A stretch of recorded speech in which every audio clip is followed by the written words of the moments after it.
Добрый день усім добрым людям. Сегодня я на знакомитой Венской барахолцы. Вось калі ў Менску ёсць чэрвеньскі базар, то гэта помножыць на 20.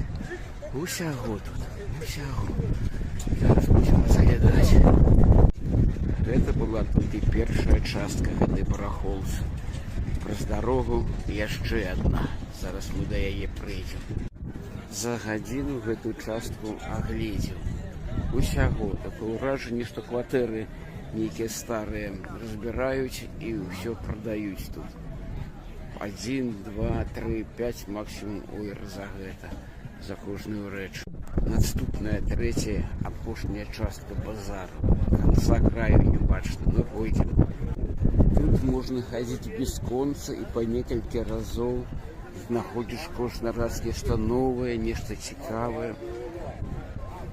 Вельмі такі незвычайны базар. Прычым гэта толькі 1/3, а там далей яшчэ і яшчэ. Гэта сярэдняя кропка гэтага базару. Там крыло, тут другая частка і тут трэцяя частка. Усё гэта такі кангламерат.